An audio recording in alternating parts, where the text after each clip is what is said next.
YouTube channel में उपस्थित सभी को मेरा नमस्कार। आज का जो विषय है वो विषय है लकवा। हम लोग जानते हैं इसको हिंदी में लकवा कहते हैं और अंग्रेजी में जो ब्रेन स्ट्रोक होते हैं ये दो तरीके का होते हैं। एक है इस्चेमिक स्ट्रोक और एक होता है हेमोरेजिक स्ट्रोक। जो इस्चेमिक स्ट्रोक होते हैं, ब्रेन्स के अंदर जो ब्लड वेसल्स होते हैं उनके अंदर से जो ब्लड का जो फ्लो है उस फ्लो ऑब्स्ट्रैक्ट हो जाते हैं। किसी भी तरीके से ऑब्स्ट्रक्शन के वजह से वहां पर स्ट्रोक पड़ते हैं।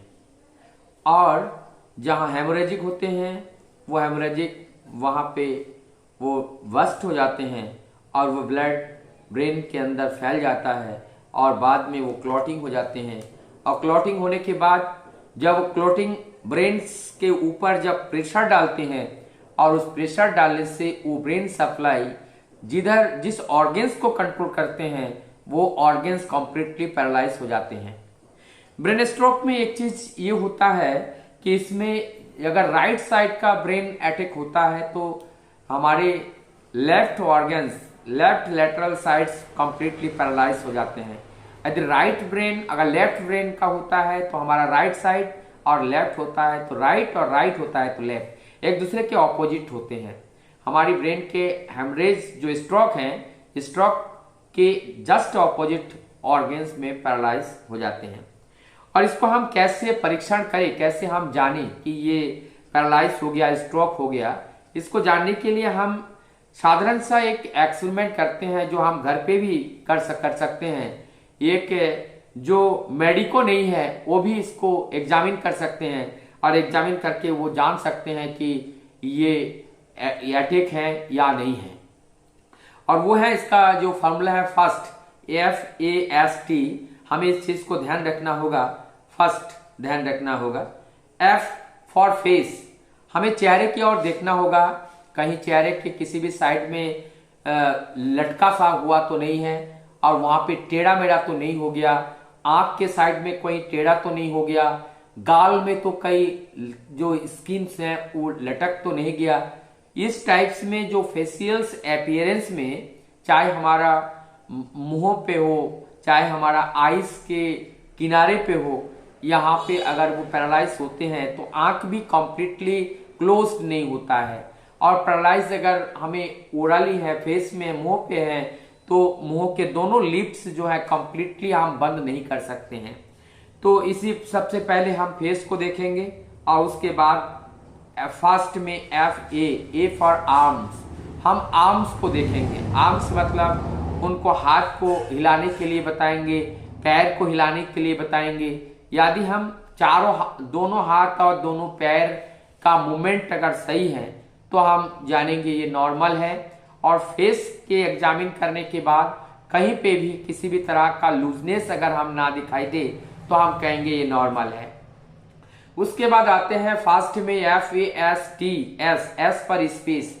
अगर हम उनसे बातें करेंगे, उनसे प्रश्न पूछेंगे, उनको बोलने में अगर तकलीफ हो रहा हो तो हम समझेंगे कि ये भी एक तरीके का जो पैरालिसिस के अंतर्गत है, ताकि इनका जो टोंग्स का जो नर्व सप्लाई है वहां से कंप्लीटली इनको सेंसेशन नहीं मिल पा रहा है, जिस वजह से टोंग्स पूरी तरह से मूवमेंट नहीं कर पा रहे हैं। इसीलिए जो भाषा के रूप में हम लोग बोलते हैं, टोंग्स के मूवमेंट के ऊपर ये कंप्लीटली निर्भर करता है।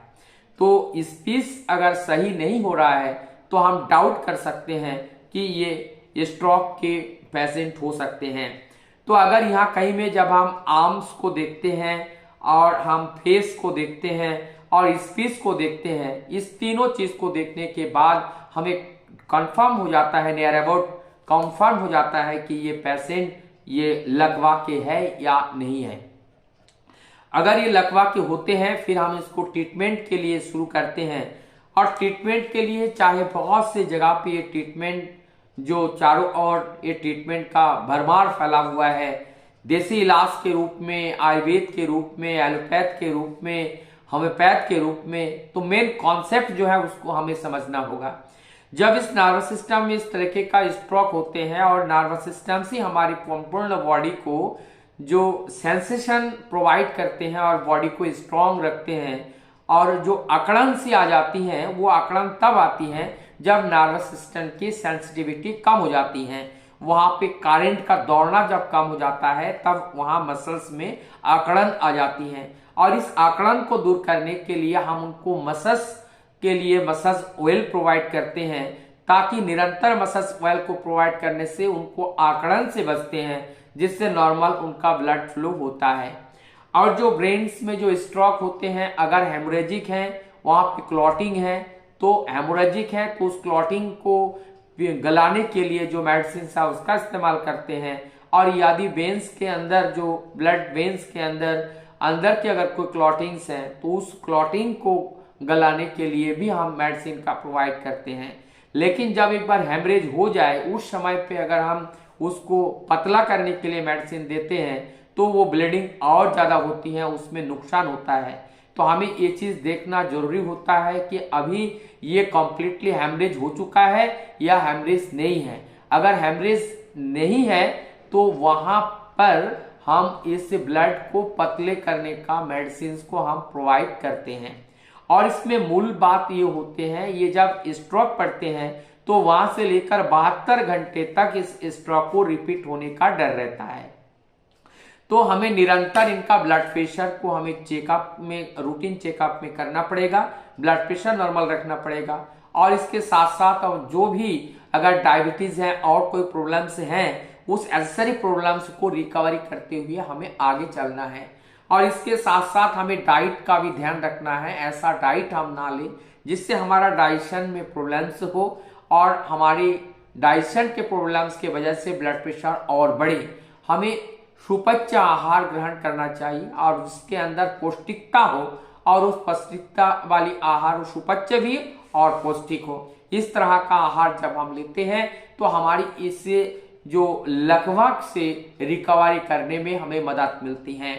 हमें अगर हमारे फेफड़े में कोई प्रॉब्लम्स नहीं है तो हम नॉर्मली सलाद का इस्तेमाल भी हम कर सकते हैं, और इसमें जितने भी सीड्स हैं वो भी ले सकते हैं, जो बादाम है, अखरोट है, ये सारी चीज हम ले सकते हैं, अल्प मात्रा में ले सकते हैं, और जिससे हमारा न्यूट्रिशन, हमारी बॉडी के जो विटामिन हैं, मिनरल्स हैं, वो पूर्ण रूप से हमें प्राप्त हो पाता है।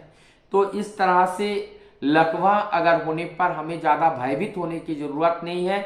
सबसे पहले हमें इसको देखना है कि किस तरह का ये है, ये मतलब हेमोरेजिक वाला है या इस्चेमिक वाला है। उसको हमें देखने के लिए सीटी स्कैन का भी हम मदद ले सकते हैं। सीटी स्कैन के माध्यम से, एमआरआई के माध्यम से हम इसको देख सकते हैं, और देखने के बाद जब हम ट्रीटमेंट देते हैं, और ये ट्रीटमेंट में सबसे 6 महीना, पहला 6 महीना बहुत तेजी से इसका रिएक्शन करते हैं, रिजल्ट बहुत अच्छा आता है, और जितना इंप्रूवमेंट होना होता है वो 6 महीने के अंदर हो जाता है, और 6 महीने के बाद जो रह जाता है उसका इंप्रूवमेंट ना के बराबर होता है। मैक्सिमम इंप्रूवमेंट हमें 6 महीने के अंदर मिल जाता है। और जो नॉर्मल्स होते हैं, जिन लोगों को केवल जो ब्रेन्स नर्व में केवल स्वेलिंग आ जाती है, उस ब्रेन में स्वेलिंग आती है, कंप्लीटली रप्चर नहीं होते हैं, क्लॉटिंग नहीं होते हैं, हाई ब्लड प्रेशर के कारण से जो वल के ऊपर जो प्रेशर के वजह से स्वेलिंग आती है, और उस वजह से जो पार्शियल पैरालिसिस होते हैं, ये तो बड़े इजीली रिकवरी होता है। इसमें नॉर्मली ब्लड प्रेशर को हम कंट्रोल करते हैं, ब्लड को पतला रखते हैं, उसके बाद मसल्स के लिए हम जो मसल्स ऑयल है उसको हम प्रोवाइड करते हैं, और ऐसे करने से इनकी रिकवरी बहुत तेजी से हो जाते हैं। ये कुछ सजेशन था। इस ठंडी के समय में लकवा का केस बहुत ज्यादा बढ़ रहे हैं, तो अगर हम थोड़ा सतर्क रहे, हम अगर जागरूक रहे तो इस लकवा होने से भी हम रोक सकते हैं, और होने के बाद भी हम अपने जीवन को बचा सकते हैं।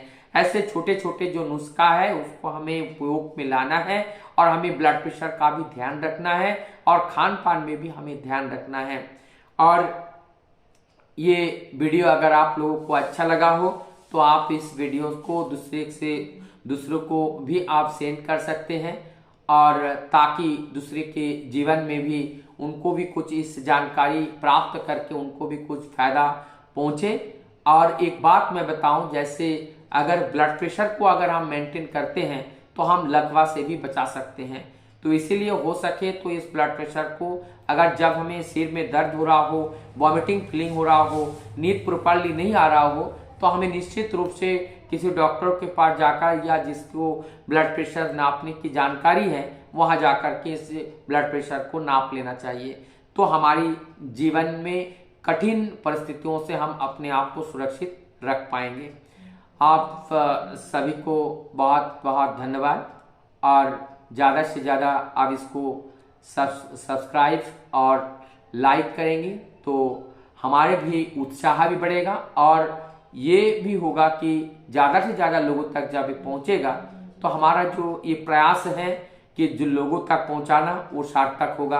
आप सभी के माध्यम से वो संभव है। सभी को पुनः